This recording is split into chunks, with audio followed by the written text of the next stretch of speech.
Hello, everybody, and welcome to the Digital to Dice podcast. I am Dave. I'm Ron. And Ron, we got episode 139 today? 139. All righty. And we got a great guest on for this one. We are going to talk to IDJester. You've probably seen him on YouTube doing his sports gaming and his wargaming. And we're going to talk to him today, catch up on how he's doing and what he's playing and what's coming up on his channel, and just the usual stuff with our guests and what got him into gaming a whole bit. Very interesting stuff he talked about. It was really fun talking to him today. So that's coming up on 139. Ways to get a hold of us. Digitaltodice.com is the website. Our brand new website, by the way. It's a little bit more than the Spreaker website. We've got a lot of things going on there. Some photos and recaps and replays and stuff like that. 978-751-DICE is the Dice line. 978-751-3423 if you want to send us a text. Digitaltodice@yahoo.com is the email. And over on Facebook, our group is facebook.com/group/digitaltodice. So, without further ado, should we get to ID? Absolutely. All right, here we go. Joining us on the Dice line, you've probably seen him on YouTube doing his wargaming and his sports gaming and his world-famous rants. Welcome to the show, IDJester. Yeah, thanks for having me, guys. I really appreciate it. Good to talk with you. Thanks for being on. So has Hal Richmond lifted his restraining order on you yet? He has. We've come to a peace terms between the two of us. So. Yes. So I think the war is over. We're now at peace. That's what happens when you get older, I guess. Oh, okay. But you're back playing the games again, and everything seems to be fine, so that's good. Exactly. I mean, what you care about at one point changes throughout your life, Yeah. So you never know. You always think you're doing the right thing, or you have feelings towards something, but those feelings can change, So. Yeah, I have, and we've talked about that, like maturing as a gamer or growing as a gamer, or sometimes giving a game a second chance. I mean, there's so many games that we would just snub our nose at, and then I start playing. I was like, no, these games are pretty awesome, So it's you change. It's like anything else, you get a little fickle about a game or something like that, but then you're like, no, I really like this game, So anyway, so let's get it. So first off, how are you feeling? Okay. Well, I appreciate you asking. It's been a rough week. I know we talked before we started here that, I was appreciative for all of the comments and for all the people posting messages and well wishes and everything. Before you go that, maybe tell people who don't necessarily know who you are what happened, and we can kind of share what you want to share about that, and just kind of go from there. Okay. So about a month ago, I had an MRI scheduled for my neck because I was having a lot of medical issues and headaches and pain in my neck and issues and problems. And they did an MRI and a CAT scan. When they did that, they found a big mass in my neck. So they wanted me to get that checked out. Long story short, they found out that the mass in my neck was cancerous. And so after meeting with the doctors and doing all the things that we needed to do, they decided the best option is to just remove the thyroid and all of the lymph nodes in my neck. So I had that procedure done June 1st. And the procedure went pretty well. The recovery was going to be about a month, and then, unfortunately, this week I had an episode where, because your thyroid is more important than you think, it produces all these different hormones and different, I'm trying to think of the word they use. They use medical terms, but produces a lot of these enzymes and the other medical things. Essential body stuff. Yeah, essential body stuff. And it's not there anymore, so you need to regulate it with medicine. And if your medicine isn't at the right levels, then your body's all out of whack. And so my body's been out of whack for a couple weeks. I had a near issue earlier this week where I had to go back to the emergency room because my levels were back down to zero. So, but, I'm back now. They were able to give me the medicine. They double dosed me on a few things and then put the IVs in and did all that stuff. And so now hopefully they can monitor it. I've got a meeting with the doctor. I had one today, and then I got one on Tuesday for them to monitor and just make sure everything's where it should be, so I don't have this issue anymore. That's good. That's good. Okay, good. So, and then in a couple months, they'll go back in and do a scan and check and see if there's any cancer remaining. And if not, then hopefully I'll be cancer-free. That's good. That's what we're all hoping for. Absolutely. There's one thing, if I could recommend one thing that really works well for Ron when he gets sick like that, is a nice big enema. If you can get a nice, not those small ones, the nice big bariums. That Ron says that works magic for him. It really does. Your fascination with my hiney is scary. I'm looking out for your health, and I'm just, what works for you, it might work for someone else. Thanks, because sharing is caring. Okay. I will say, though, you guys, I know we got a chance to talk before the surgery. We had a quick live stream with both of you guys and Al and a few of the other people out there. And, I posted a couple videos just letting people know ahead of time, I'm going to be offline for a while. I'm not sure what's going to happen and this, that, the other thing. And I'll tell you what. The community has just been overwhelmingly supportive with the comments and the emails and the, people saying, I've gone through this and it was, this is what I experienced. So, we're thinking about you and I'm caring for you. And, it was just overwhelming how much response I got. That's great. Good. You got a couple members of the community who are fighting some serious illnesses right now, too. So. Yeah, we're here for each other. And that's what works out. But this community they really support each other when in times like these. It really does happen that way. All right, so before we get into the official part of the show, we do have one question we ask all of our guests that come on the show, and that is, if you could go back in time and attend any sporting event, what would it be?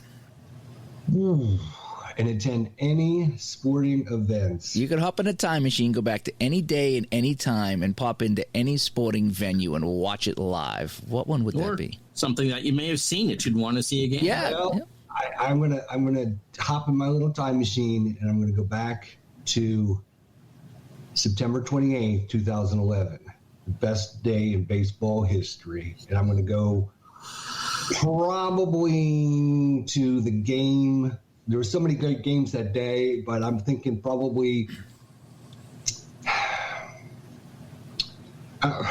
Were you there? I was not there, but I watched everything live and in person. Right, yes. As it unfolded, and when it unfolded at the time, it was the most amazing thing. And I said to myself, someday they're going to be making documentaries about this day because it was amazing what happened. Going to Josh Beckett's Chicken and Beer House. Yeah. In video games. We're talking about the Red Sox blowing an 11-game lead with 2 weeks to go or whatever, and one of the most remarkable half hours of baseball ever played. Tampa's miracle win to knock the Red Sox into a possible playoff, and then Baltimore beat New York? Baltimore beat Boston. Baltimore beat Boston. New York lost to Tampa Bay. Right. New York was ahead 7-0, and then grand slam by Evan Longoria, and had started the comeback, and then they ended up tying and winning it against the Yankees. And then, of course, the Braves and the Cardinals had a thing going on, and the Braves needed to lose and the Cardinals needed to win for the Cardinals to get in. And a lot of people forget that if the Phillies wouldn't have beaten the Braves in Game 162, the Cardinals wouldn't even have made the 2011 playoffs. It would have been Atlanta instead of St. Louis. Yeah, and that was one of the impetuses of Major League Baseball deciding from that point on that everyone would play at the same time the last day of the season, because it just kind of creates that much drama if you need teams X, Y, and Z to win, especially now with so many playoff rounds or teams making it, that it just makes that last day so intense as it was. I really couldn't even be upset about that for the most part. Yeah, I mean, it was I mean, whether you were rooting for your team or not your team, it right? Was one of those things that even if the Cardinals would have gotten knocked out, it would still be in my. It was a remarkable 20 minutes, right? For sure. Exactly. Oh, interesting. Yeah, so that's a fun one to be a part of. A big collapse and a big win for a couple of your teams. So that's kind of neat. Fun day. All righty. So, what got you into gaming? What was some of the first games that you played? Oh, I mean, I've been gaming for 40 years. I mean, I started off, doing the cards at home and different Sorry and all those type of games growing up. And then, just kept doing it as I got older, got into college. We did the Dungeons and Dragons thing. We did the role playing, kind of different formats for the role playing thing. And I've always just been gaming, really, to be honest. I've always gamed just, it's just been different formats, whether it was online gaming or face-to-face gaming or, board gaming or whatever. I've always been doing that. I think I just grew up doing it and just never stopped. So. And so what got you into sports gaming? Because, you've talked, a bit over the years about, other type of gaming, especially the Dungeons and Dragons. And yeah, I was looking to do some stuff online, and I was actually playing some of the computer games, and I didn't really even know much about the card and dice versions of sports games. And some of the community members, Al, Red Sox fan, and Clinton Parks came by. They were watching me do my stuff, and then I was like, I should check these guys out on their channels. So I started watching what they were doing, and I was like, oh, hey, look, this looks pretty cool. I can do this too. So that's how I kind of just got started, is just by people that came on my my live streams and just started, hey, oh, you're doing really good, and this is really interesting, and did you see this video, and this might help you out, and this, that, and the other thing. And before long, then I was hooked. I was like, oh, wow, this is awesome. I got to do this. And the people that were, came across and I met right in the beginning were just so good and so friendly. I was just like, wow, this is what I want to do. This is really fun. Well, what got you into doing the videos in the first place? Do you remember?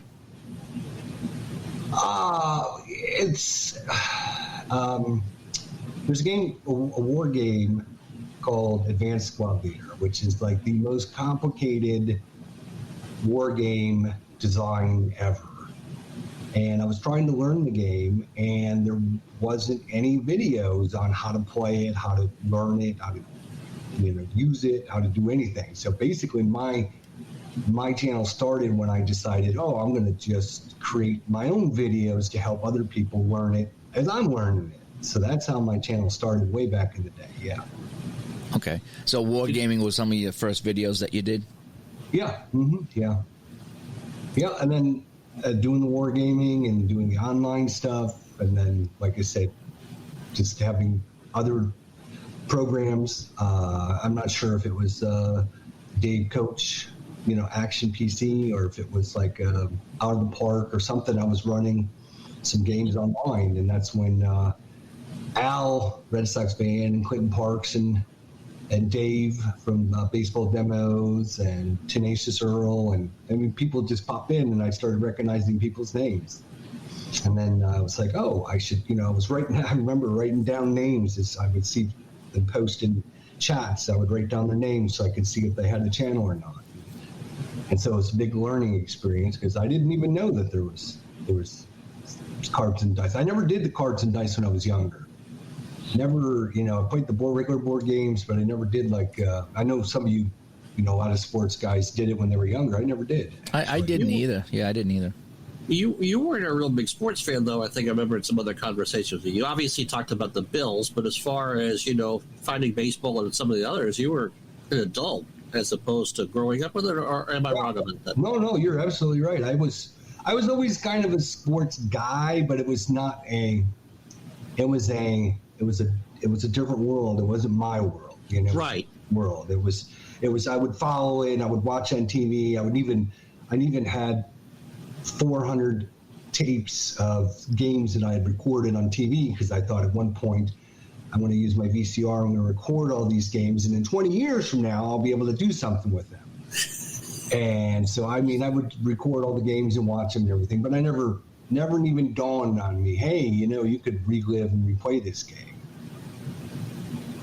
I find that to be the most fascinating thing about this hobby is even last night, I get a new season of Hockey Bones in, and I played opening night in Colorado for the Colorado Rockies, and I thought that still, to me, that is the coolest thing, is I can go back and replay games in the past and see all the names on the cards that played in that game that night. And to me, I still get a thrill out of that every time I play.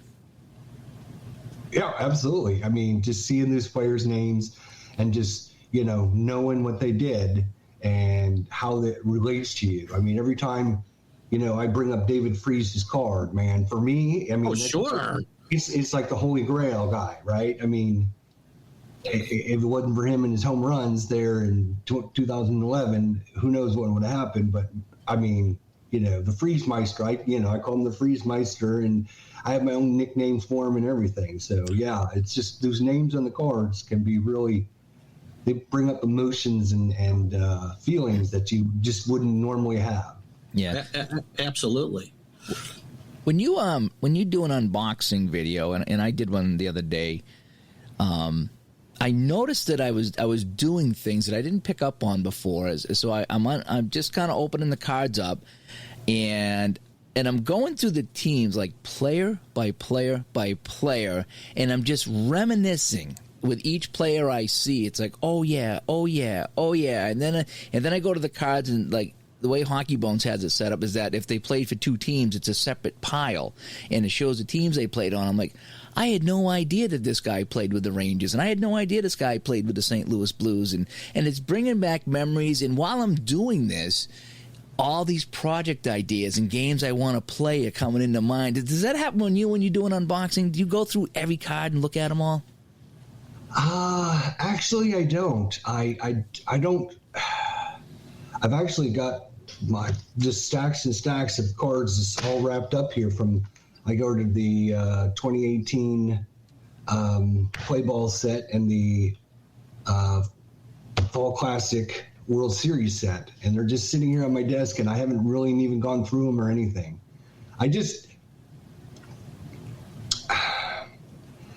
For me, it's kind of the opposite, where I don't. For me, I still see them as just a baseball card. I don't have that connection, because, like I said, I didn't do it when I was younger, maybe, or maybe because this is, I've only been doing it for maybe 5 or 10 years now. I'm not sure why, but for me, when like 1954 Giants, right? This happens to be on the top of my stack here. I mean, as I'm looking through these, I couldn't remember. There's Willie Mays, but besides him, I couldn't name anybody on here for you. So right. I have that connection. I mean, but for someone like, as you said, David Freese or Nelson Cruz, yeah. I don't remember the St. Louis. I mean, if it was maybe in the last 10 or 15 years, maybe right. more of an association with it than if it's 1960 Pittsburgh Pirates versus the 1960 New York Yankees. I have no idea, because I never followed it back then. Yeah. I don't, I know a lot of people watch and love replaying the 60s and the 70s and the 80s and the 90s, and I'm more of a, late 90s to 2000 and 2010. Yeah, what is your wheelhouse in different sports? Is that it? I would say, that's a really good question. For baseball, I would say anything within the last 20 years. So, 2000 and up.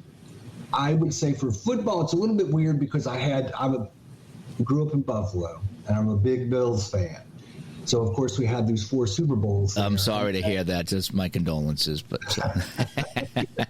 I get that a lot, my friend. I get that a lot. The running joke back then was, you hear Buffalo changed their area code to 044? Yeah, that's not nice at all, Dave. So I was really a big Bills fan, so really following the football and the early 1990s, 1991, 92, 93.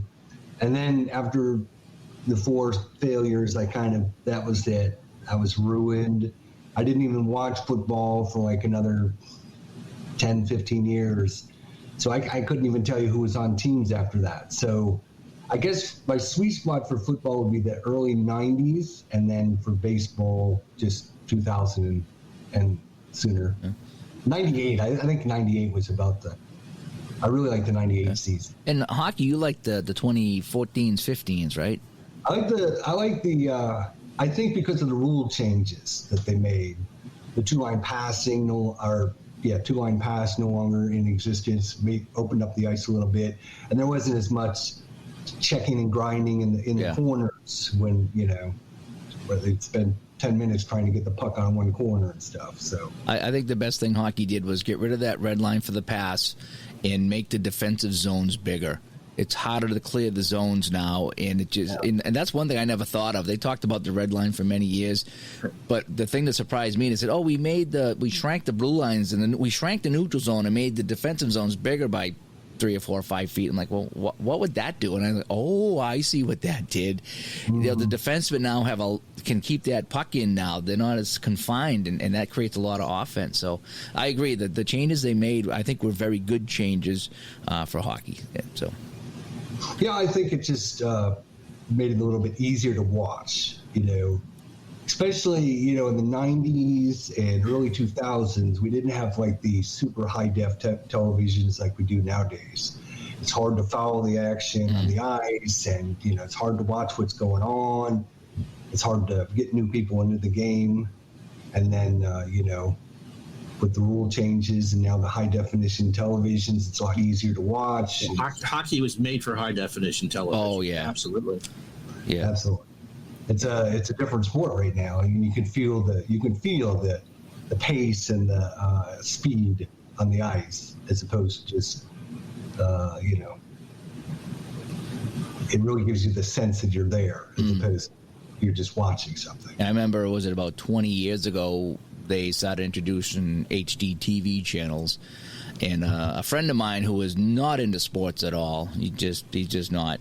And I remember him calling me up and saying, "Hey, we just got high definition cable into our house, and our TV supports it." He says, "You wouldn't believe how hockey looks on this." And he goes, "I've never watched a hockey game in my life, but I'm looking at this." He goes, "I can't stop watching it because it looks so unbelievable." First night I had a high definition set, so 07. Besides watching the Red Sox and the Blue Jays up at Skydome, and just amazing, how good Skydome looked, which it's never looked that good before or since. We flip it around, and we got what was then just HD net, and they had an NHL package, and it was Nashville and somebody, and it felt like they were with that. It looked like you were watching just still photography. The picture was that good. There was some play by the net, and so the camera got wet. And it's like, oh yeah, this is something right out of Sports Illustrated. Yeah. I think with football and hockey, whereas you're looking at a horizontal field or horizontal ice, the wider screen works really well. Baseball is where it's kind of a cube, and basketball to a certain degree too is the letterbox look, if you will. So I think it worked for those sports that had the wider fields, because that 4-3 compact didn't work so well. But when you spread it out, you see more of the field of the ice of the court. So I think it worked out well. Yeah, absolutely. I think they still have on YouTube where you can go back and watch games from the 80s and 90s, and when you go watch them and they're on those little squares, and you're like, I can't, why can't I see more? Right, yeah. It's tough. It's tough. So before we get into the big topic of the show here, what are some of your favorite sports and teams and games to play when you're sitting down playing and you're doing your thing? What are some of your go-to games or go-to sports or go-to things on your desktop when sports related? Sports related. I'm going to say Fall Classic. I'm a big Fall Classic baseball guy. I really like the system. I think it's well designed. I think it's fun to play, especially with the fast action cards. And I think it's a really it's one of those ones that not everyone plays, so you don't see a million videos of it out there. So I always like to, introduce people to different things. I love the concept of a pitcher having different kind of stuff potentially every time they come out. It just really gives a layer to that particular game that no one else has really captured. Right. I've been playing a lot of surprise. I don't even believe I'm going to say this, but Apple Golf. I've been playing a lot of Apple Golf, which I never would have thought in a million years that I would be playing a golf game and really enjoying it. That's been a lot of fun learning the Apple Golf. And let's see, what other kind of my go-tos? I've been actually playing some Stratomatic as well. If you've been on my channel there, I was trying to decide which season I was going to do with the Stratomatic stuff. And yes, as we've already mentioned, we've made our peace with it, so we've moved on. And I just enjoy it for what it is and not what it could be. Let's just put it that way. That's a good way of putting it. Yes. Yeah. Okay. Do you tend to do more season projects, one-offs? I mean, what's your wheelhouse for that? I tend to try to. I always get ambitious, and then reality sets in, right? Because I like to have like 12 different season sets going on, like a lot of other sports simmers out there. But I've got some OCD, ACD, I don't know what it is, but I can't stay focused on something more than 10 minutes. So I like to try and like, hey, let's replay the 93, 94 playoffs. Okay, yeah, it's still a lot of games, but it's a lot less than trying to do like the whole season, So I'm trying to find the sweet spot. I'm, like the 2006 NLCS between the Cardinals and the Mets, and I can get that done in 5 or 6 games, and then move on to something else. It's kind of my sweet spot, although I really, really, really want to be like more regular person and do like a bigger project. So that's why I ordered all the World Series teams from the Fall Classic and broke them up into different divisions, and then going to have like their own interdivisional matchups and then playoffs and everything from scratch. I'm kind of the same way. I tend to do a lot of one-offs, and just like I said, I just did the opening night in Colorado with Hockey Bones, and I don't plan on doing anything else with that particular. That's just a one game I did, and I enjoy that because you don't have the commitment, and like I say, you don't have the OCD or whatever it is, but you lose attention when you just do one game like that. But at the same time, I play these games, and I'm like, it's really not part of anything. It's a one night stand. You play it and you have your fun and you're done, and there's no investment in that, and you take those stats and what do? Just throw them in the trash because that game's over. It's not part of anything else. So I too have been leaning towards trying to do something a little bit on a grander scale. In fact, I started the 92-93 Boston Bruins season with Hockey Bones. And I'm about 8 games in. I was playing a game a day for a while, then I took a break and I went off and I played some golf, and I played some other things there, and now I need to get back to playing that. But yeah, I'm torn myself. It's fun to be part of a bigger project, but if you're only doing that one project, then you're not playing all these other games that we have. And let's face it, we all have a ton of games, and it's you're playing one game and you're like, man, you go online and someone's playing this other game, I want to go play that too, because that's a fun game. And again, it's like you're at a buffet. It's like, what do you eat? Do you eat the shrimp? Do you eat the steak? Do you eat the noodles? What do you can eat one thing at a time. And so I'm torn myself. I like being part of a bigger project, but it takes up so much time that sometimes the other stuff is a lot more fun too. Yeah, I have 5 long-term projects going right now. Yeah, and you just kind of treat it as there's no due date to have any of it done. I mean, the only thing that I try to push on a regular basis is the baseball replay, or the 85 baseball replay, because that's for public consumption on YouTube and Twitch. But beyond that, it kind of I try to limit that and go, no, why not? If it works, great. And if it doesn't, then the project's dead and you've spent some time with it and figure it out. And so right now I have 85 Major League Baseball, and your Cardinals are up by 9.5 over the Expos, by the way. And I'm doing 85, 86 Celtics in Strat basketball, and the next game is the Christmas Day game against the Knicks. I don't know what I'm doing with the 61, 62 season in Strat basketball, but played some of that today. The 75, 76 Islanders. I eventually will do the entire run of those teams, and the one I haven't touched in a while, 77 Red Sox in Strat, but they're all ones that I enjoy. And again, the ones I just kind of play for me, there's no due date, and when I get back to it, then I'll binge for a couple weeks and then there. But they are ones that I like the games, and I like spending time with those players. Even sometimes it's it wasn't around in 61, 62, but yeah. Do you enjoy the binging part of it? Because you're playing, whatever one of those projects, and you sit down some afternoon, you're like, hey, I got nothing going on today, I'm going to play a few games. And you play 3 or 4 games, and you kind of like refocus on the project. It's easy to do with the baseball because it doesn't take as long to play the game. You can play it on the PC with the Strat. You can play a series in an hour. Yeah, but what I'm getting at is if you put down something for a couple of weeks and then you go back to it, do you have to refocus your attention on the project, or is it, or do you really just jump back into like where you left off? It's like, oh, okay, here we are. It's like picking up a book. Like when I read a book, if I don't read the book for a week or 2 weeks or a month, I need to go back 10 or 12 pages to refresh myself to where I was in the book, because if I pick it up to where I am, I'm lost.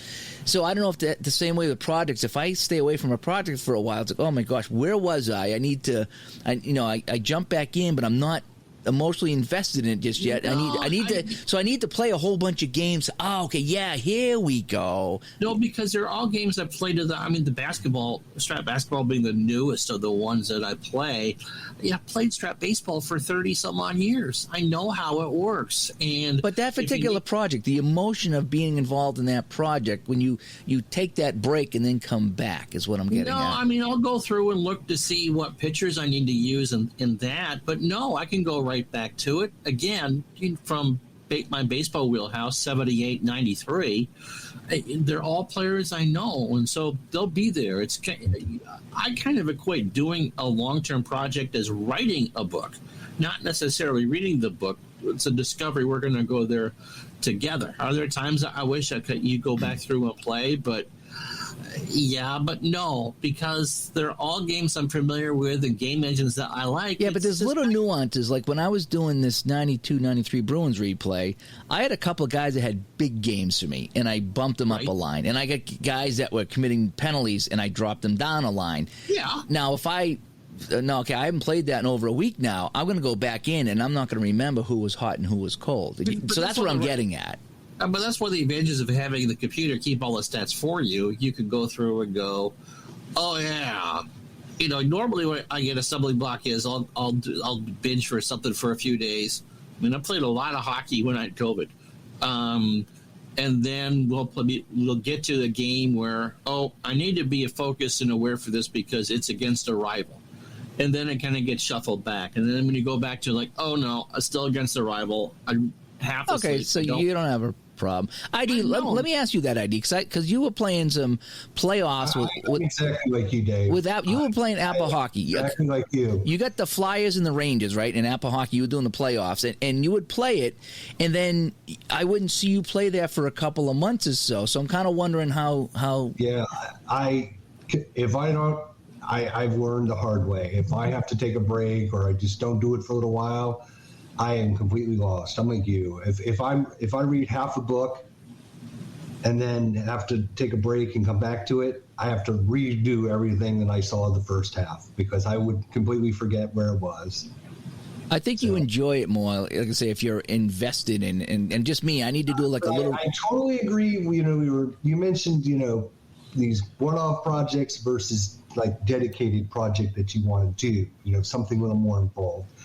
You do have that, as Ron said, you have that connection with because it's your project, you kind of have that ownership of it. You have, when it's just a one-off, you don't have any connection with it. It's done, it's over with, and it's gone. It's kind of like a one-night fling, right? But once you meet the girl, right, and then you're like, oh, hey, I need to introduce her to my mother, my father, my brothers and sisters, then you all of a sudden have this connection that you want to keep that connection going and keep it, stable, and it gives you more of a reason for being there and doing things.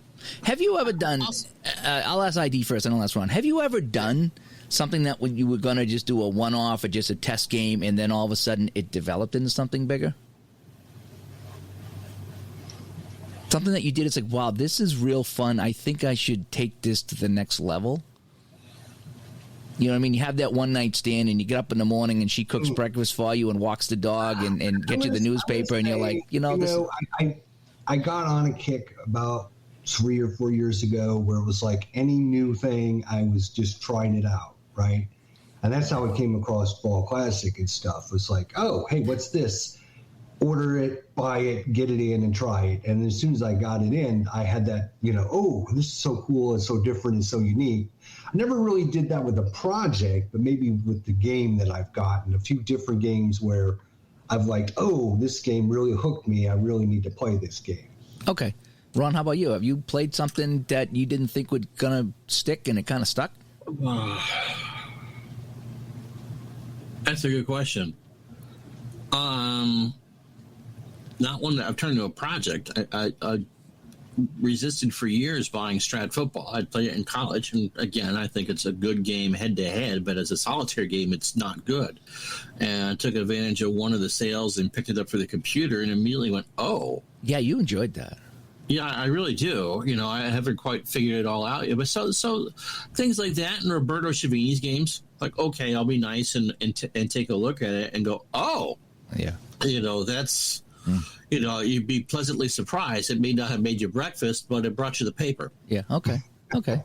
So going back to if you take a break from a long project, ID, you're on board with me. You kind of lost a little bit. And I think some of it for me is that since they're all computer based anyway, whether it's virtual cards and dice, the numbers are all right there. Yeah. So if you need that, you just kind of go, oh yeah, I remember that game, and I remember that game. Well, what I was getting at is just you lose that, like I said, connection. Right? I do, yeah. Because you win 3 games in a row. Right? Yeah. You're now pumped. You're ready to play. You're excited. Your team's on a roll.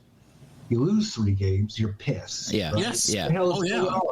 This guy isn't playing right. Oh no, it's not him. No, I don't want him. Why does he have to be up in this critical situation? You have that connection. You lose that connection, you got nothing but stats. You got to play a few games to get it back. Yeah. So you're with me. Ron is wrong, is what you're saying. Yeah, I agree. Yeah, Ron is wrong. Yeah, 2 versus 1, I guess. Yeah. So Ron is wrong. Of course. So to change it to wargaming, did you ever figure out Advanced Squad Leader? I figured out as much as I could. And I think I helped a lot of people out there along the way. And the thing is, because of my efforts, there is now other people that have done similar things in different formats, which help other people and stuff like that. So I'm happy where it went. So I've looked at that game. I've tried to get into wargaming a couple times, and it just... There's so much you talk about in trying to make sure that you have all the steps right before you go through in a sports game. And because Dave and I've talked about that a lot. And just all the things you have to remember before you can advance in a war game just makes that just really, really hard to do. And so I remember I bought 20 some odd years ago, I bought Norm Kroger's Operational Art of War. Oh, yeah. And I got real good with the Cuba invasion scenario. But to go through and I looked at Advanced Squad Leader and that, and just, you got to do this and that, the other thing. And so, for those of us who are sports gamers, what similarities are there? Obviously, there's some historical things to it. You can't use nuclear weapons at Gettysburg, and you can't use muskets at Pearl Harbor. Right. Well, I mean, why do we play sports games?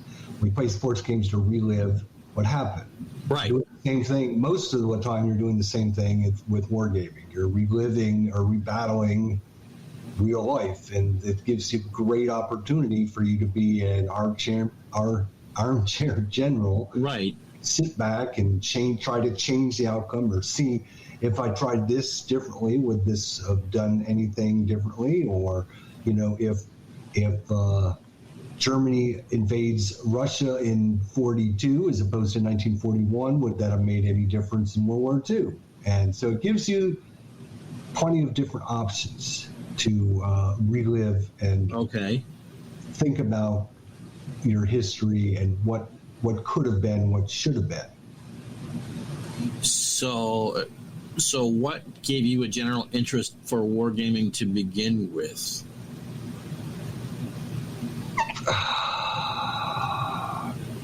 I guess just I love history. I'm just a history nut. I really, going through the high school and through middle school, I was always, big into geography and history and, what had happened in the past, and all that kind of interests me. So then, of course, it was like, oh, wait, you can do this with war games too. Really? Oh, so I can relive and replay things that happened like D-Day? Are you kidding me? Oh, that would be so cool. I can do that. And so, yeah, you can sit down and try it out for yourself and not have to worry about being shot at. It's true. Do you have a wheelhouse for the era for that? World War II is my wheelhouse for sure. It is. I find it the most interesting part of history and the most how do you want to put it, dynamic, most involved. I mean, it incorporated many different aspects: Pacific, European, everywhere from early war to late war, nuclear weapons. Oh yeah, we go from cavalry combat to atomic bombs in 6 years. Yes, exactly. So it gives you the greatest variety, and it gives you the most, bang for your buck, I guess is the best way to put it. So there's, of course, a lot of different types of wargaming. Are you an air guy? Are you an army guy? Are you a naval guy? I'm actually, I'm a tactical infantry combat guy. Is my wheelhouse. There's a lot of tactical combat. A lot of them have vehicles and tanks and stuff like that, which are okay for me, but I'm more of a infantry kind of guy. So we're talking about individual battles and not necessarily Axis and Allies, something on a grand scale. Yeah, you're talking about individual, like the battle for Carantine, or the battle for St. Lo, or the battle for Stalingrad. You're talking individual locations, and each unit is probably no more bigger than like a handful of men, like 6 to 12 men is on a counter. So very much, if we put it back into sports gaming terms, the one-off. It's much more of doing a one-off. Yes, I never thought of it that way, but yes, I would tend to agree with you on that. Yes. Okay. As far as the actual gameplay in wargaming, are there a lot of similarities to actually playing the game to sports gaming? So, in other words, if I sat down and tried to play a war game, would I notice some of the same game engines and things happening, or would I be completely lost? And I know each game's kind of different, like the games we play, but in general, not the big game you talked about, if I just took your average run-of-the-mill war game and sat down with it, would I have a leg up because I played sports game, or would I be starting right from ground zero? You'd be starting from ground zero. Yeah, I am finding that a lot of my sports guys that follow my channel have gone into wargaming and picked up war games, and then there's some of my wargaming guys that have picked up and started playing sports games. So they cross over well. That's not the problem. If you like sports games, you might like wargaming.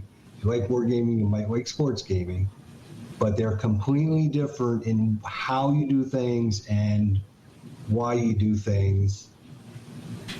I don't think they're similar at all. I think they're completely different. Okay. So, not saying that, like I said, if you're a sports guy, you still might enjoy wargaming because there is a lot of different kinds of war. That's kind of the meat and potatoes of it. Is for sports gaming. Sports gaming is pretty much, you got cards that represent players, and you have dice rolls and charts to give you the results of different plays. No matter what sports game it is, if you're kind of narrowing it down, all sports games, if you're lumping them together, that's kind of what you get is you have a general theme. With wargaming, there is just thousands of different ways to do things. Some games come with little blocks, some come with counters, some come with maps, some don't come with maps, some come with cards, some don't come with cards. So you get a lot bigger way of doing things in wargaming than you do in sports gaming. Okay.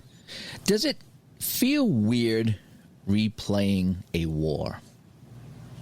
You know what I mean? Sports is sports. War is more real and more depressing. Yeah, there is some, especially with what's going on in the world currently and the situation. I know we host a war room on my channel every Saturday, and we've talked about this offline. We've talked about it online a little bit. And, you know, there are real life situations going on that things that can be done or said can affect how people feel about things going on in the real world right now. It literally is a life and death situation. Exactly. And so it is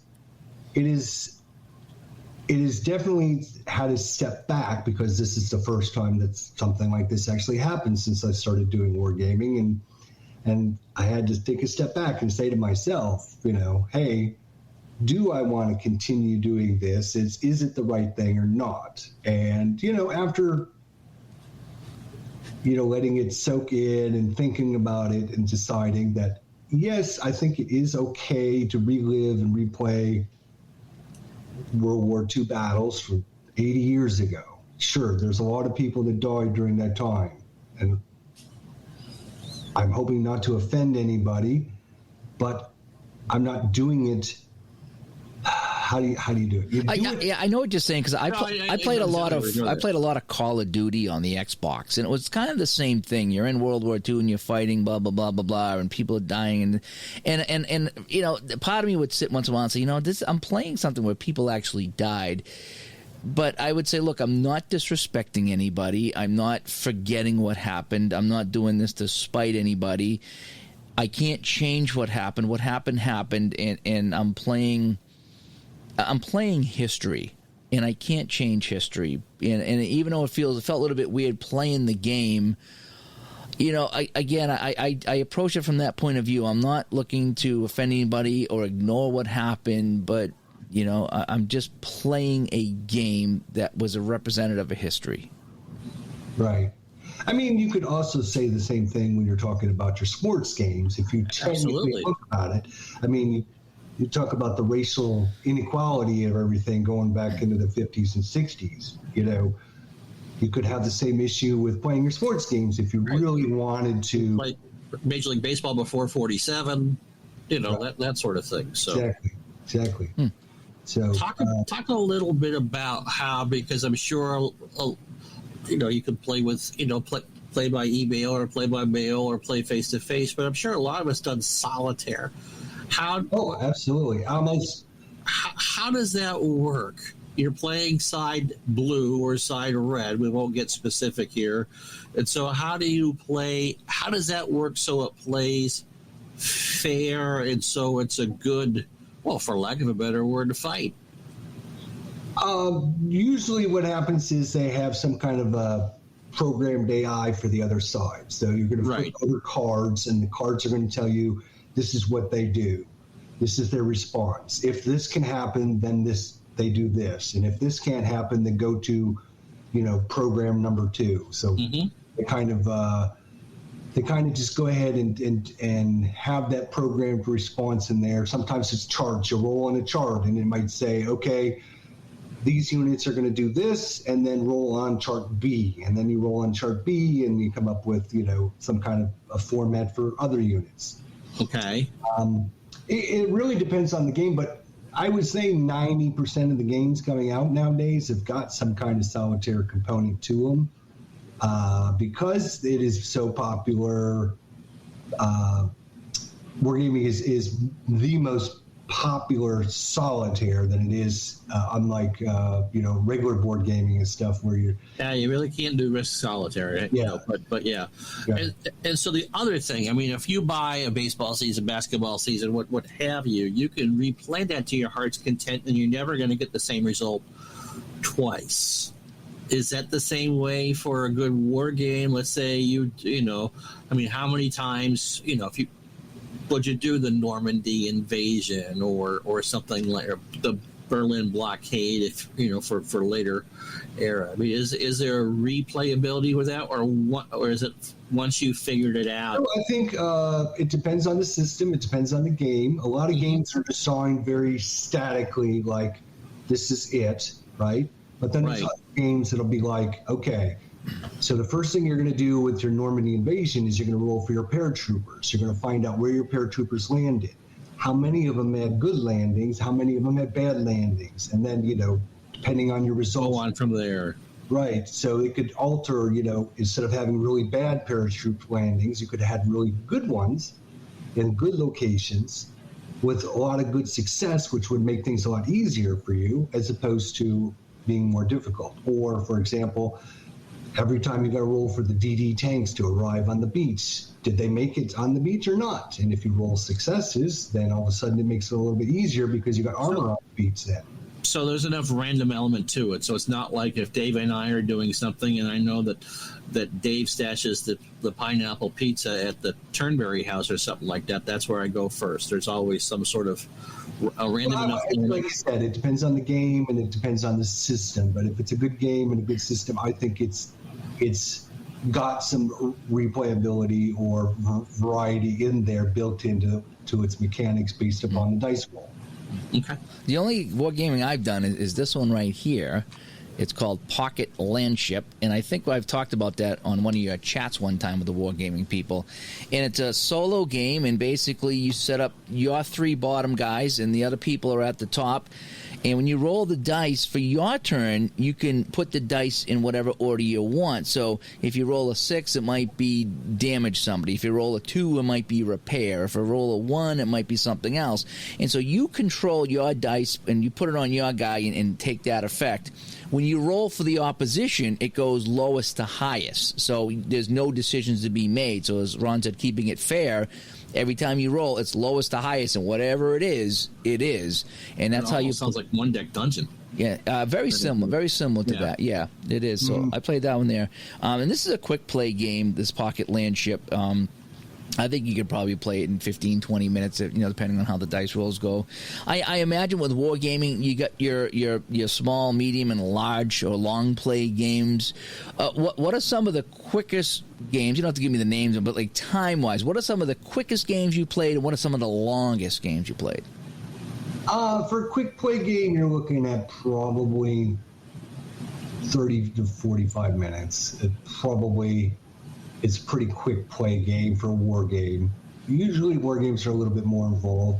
I would say average length for a scenario is probably going to be 3 to 4 hours. And then when you're talking monster involvements, campaign, like a series, of battles continuing on, you're talking, it could be 80 to 120 hours worth of time investment. I know I don't personally do that. I don't usually play the bigger games because of what we talked about earlier, and I just don't have the time commitment. I can't stay focused that long. But I know a lot of people that do that. Now, is that something that somebody would set up like in their basement and leave set up, and people would come over and play for a few hours on a Saturday night and then and leave it set up? Yeah. I know people that literally, Hex to Hex is a good friend of the channel, and his basically has 2 kitchen tables. And he's got both of them set up with war games at all times, and he just, whenever he feels like playing, he just sits down at his kitchen table and plays.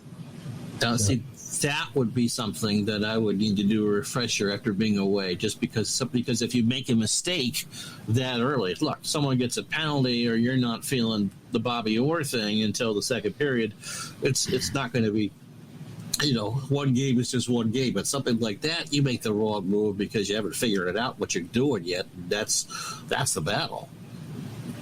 Absolutely. What would you recommend for someone like Dave or myself who really doesn't really want to get into massive orders of battle for that? Is there a good beginner series to see what people, solo series or a solitaire series? I would recommend for computers, I would recommend a game called Panzer. What's it called? Panzer. I gotta look at my Steam account now. What's it called? Panzer Dragoon? Panzer Corps. It used to be the old Panzer Corps 2. Maybe it's called Panzer Corps 2 now. That's a tank game, right? It's what we talked about earlier. It's an infantry combat system with tanks and planes and this, that, and the other thing. But I've played a few games on Steam where you direct the squadron. You tell the infantry to go here, you tell the tanks to go here, you tell the tanks to shoot down this building, and then the squad to surround the building. And I don't know what kind of you call that kind of game there. I played a few of those, and I've had some fun with them, but I never spent the time to really get to know everything that goes on. And a lot of times my squad would get destroyed immediately, and I'd lose, so the game would be over. But right, that's kind of the thing is we talked about this in War Road, right? Because wargaming is usually a little bit more involved with rules and how you can do things and why you do things, and learning how to play the game and then learning how you play the game are two different things. You might know the rules, you might know what you can move and how to move, but you don't know why you want to do this. Wargaming is one of these games where it takes you a while to figure out why you do certain things and why you want to do that, right? I mean, baseball is kind of easy. You put the guy in who hits lots of home runs when you need to hit a home run, right? You don't have something that easy in wargaming. It's okay, well, we need to take this town. We only have 2 infantry squads and a mechanized squad. What are we going to do? How is the best way to do this? Is it to come down the road? Is it to shoot and disrupt the units and then to do the assault? I mean, there's lots of different ways to do things. Cool. Ron, anything else here? The only other one I've tried to play is similar to what you were talking about was Main Battle Tank. I know there's a World War II version. It's all computerized, and it's freeware actually, and Modern Warfare. And so you can literally go from 1920 to 2020, and you can go as much as, the Ottomans against someone to, if you want Canada to invade the United States, you can, that in there. And some of that I played with as well. So for a solo good learning, Panzer Force on Steam. What about Panzer Corps 2 is a good one. Okay. There's one called Order of Battle World War II, which I would highly recommend anyone out there. The base game is free, and then you buy add-on modules. I think I've tried that one before. Yeah, that one's really, really good. Order of Battle and Panzer Corps 2 are kind of really good introductory ones that give you the basics for wargaming, the understanding of the basics of wargaming and how units move and action points and movement points and fire attack values and defensive attack values and terrain and how to use combined arms and things like that. What about deck building games? We've all done some of that in different things. Is there a good... There's no deck building war game that I am 100% aware of. Oh, okay. I've never been able to figure out how to play a deck game or what it is. I've tried it and I'm just lost. There's a lot of really good what I would call deck driven games where you play the cards that will activate different units, where you might play a card and it might allow you to bring other units on the map and stuff. Those are really, really popular as well. Those are there's a lot of popular games. There's you can even get some on the computer. There's one called Labyrinth: War on Terror, where you can play against the AI, and you're basically either playing as the United States and you're playing your cards to try and keep areas under control and not let the jihadists do his bad things. And then the jihadists is trying to get these weapons of mass destruction into the United States so we can detonate them. And it's this cat and mouse thing. So there's a lot more to wargaming than just sitting down and moving counters around. There's a lot of really interactive games, as Dave mentioned, that other card game. There's a lot of really good card-based war games out there. When people hear wargaming, they just think of big, huge maps with thousands and thousands of counters. There are some like that, but there is still lots of other ones that aren't like that. And so I would, if you're a sports gamer and you're interested in wargaming, I would at least advise people to just check it out and look and see what's out there, and come to watch some of the shows and ask some of the designers. We have designers on just about every week on the show, and they talk. The designers talk about things, and we just have a great time hanging out and talking like we're doing now. And again, it's literally any era of history. So it could be Roman gladiator battles. It could be the Revolutionary War. I guess my last question is, in a time where weaponry was simpler, such as the Revolutionary War or Roman time, would those games be easier to pick up because of the speed of counteractions? I mean, once you get airplanes and tanks involved, I would say not necessarily. Okay. There's a game called Men of Iron, which is a very popular game. It's based upon back in early English days and Robin Hood type settings with knights and archers and stuff, and you would think, oh, that game is really simple, but the game is designed not to be simple. It's designed to be complex, to make things more interesting, because they don't want, because they know the simplistic battles, they wanted to make things a little more interesting for the players to actually do. So just depends on the game and the system, how complex. There's some really easy games out there. World War II, Memoir 44. I'm not sure if you guys ever heard of that. I've heard of that. I've had, yeah. That's a very, very popular introductory board game. You can pick it up pretty cheap from Days of Wonder, and it's card-driven or assisted, where you play cards and then you're able to activate different units and do things. It's very easy. So if you're into, wanting to learn some easy wargaming, look me up, email me or Ron and Dave, and they can get with me, and we'll come up with a list of things. Maybe I'll even do a video on it sometime. Yeah. So what is your channel? So we're going to find you on YouTube. How would we find you on YouTube? Yeah, just look up IDJester, all one word, no spaces or anything, just IDJester, and you should be able to find me there on the old YouTube. Usually doing live streams a couple times a week. Unfortunately, as we talked about in the beginning, it's been a while since I've been online. There'll probably be a couple more weeks before I'm able to get back in the saddle again, and hopefully once I do, then we can start having some more live streams. Yeah, what do you think is going to be coming up on your channel once you get your strength back? Once I get my strength back, I'm looking to do the Fall Classic. I'm calling it the World Series Tour, where I bought all the Fall Classic different seasons, and now I've separated them into divisions, so now playing that kind of out. I'm looking to play some more APA golf. I'm looking to do some play ball baseball, and also some triple play baseball and some Status Pro Advance. I was watching Kirk Berglund playing his Status Pro, and it made me get my cards out. And now, like Ron said earlier, you watch somebody doing something, and you're like, damn. Exactly. I need to play that. Yep. 9:30 at night. Wilt Chamberlain's 25 greatest dunks. Oh, okay, yeah.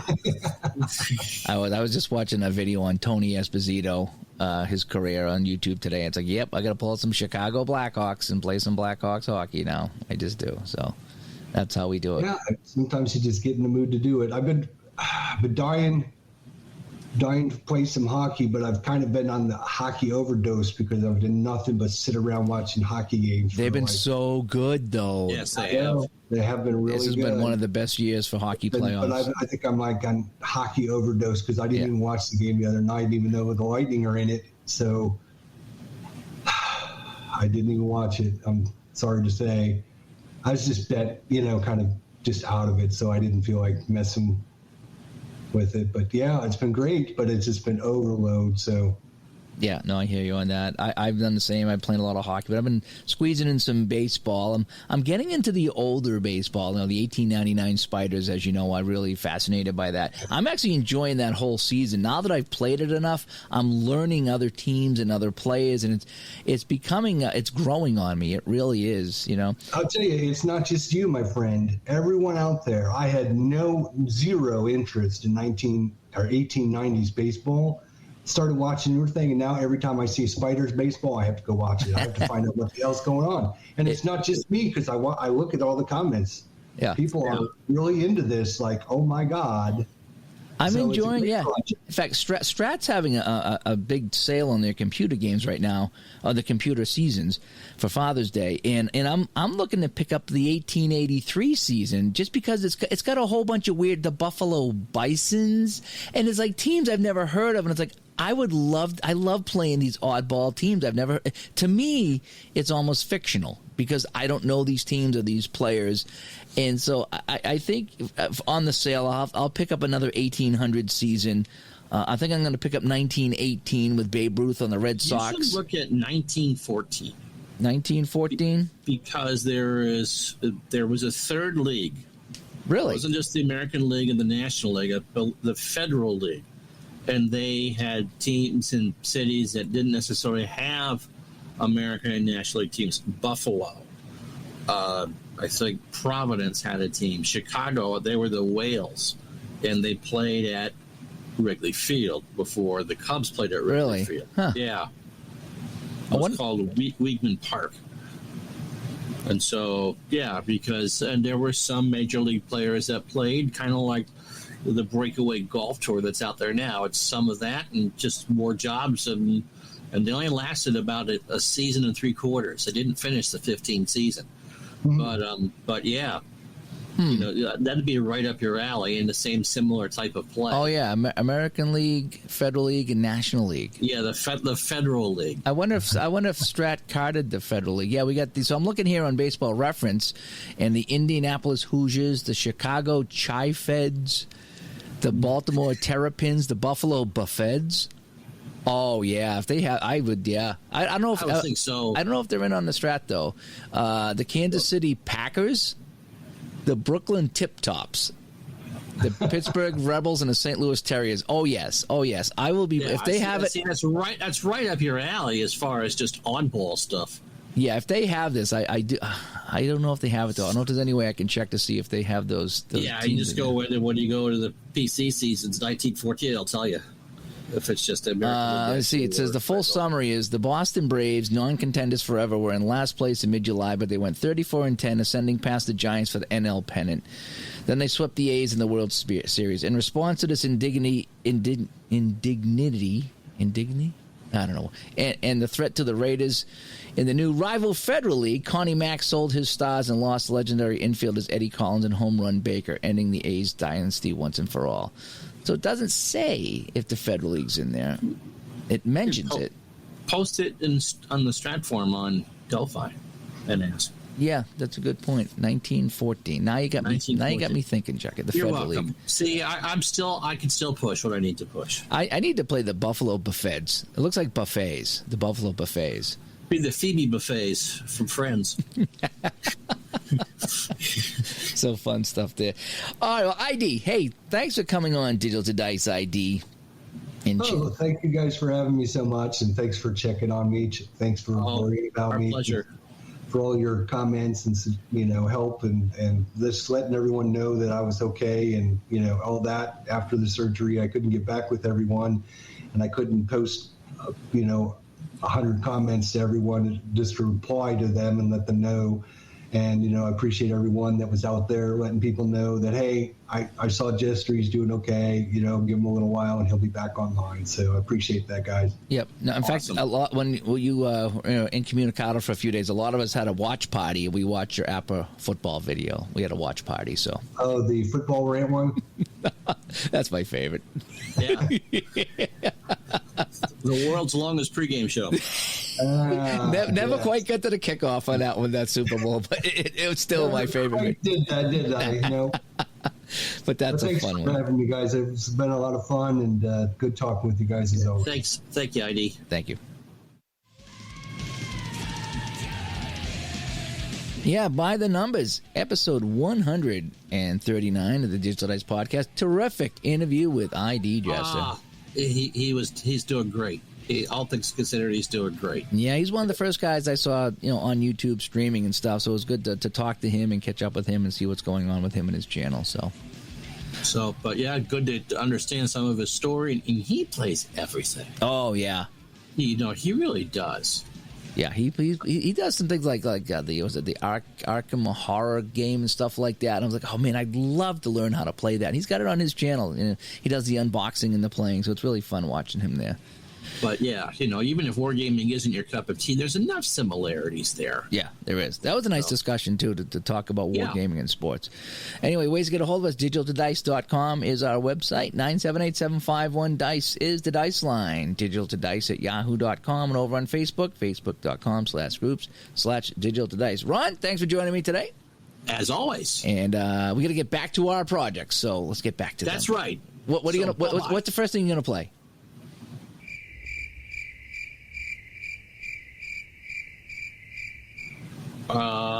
Don't ask such tough. This wasn't a tough question. All right. Well, save it. Tease it for the next one. All right. And we'll have the 3 stars of the week will be back next week too. Absolutely. All right. Take care. Bye-bye. So the doctor's got his finger up my bum and says, is this okay? He says, compared to podcasting with Ron, I'll take this. So. That's good.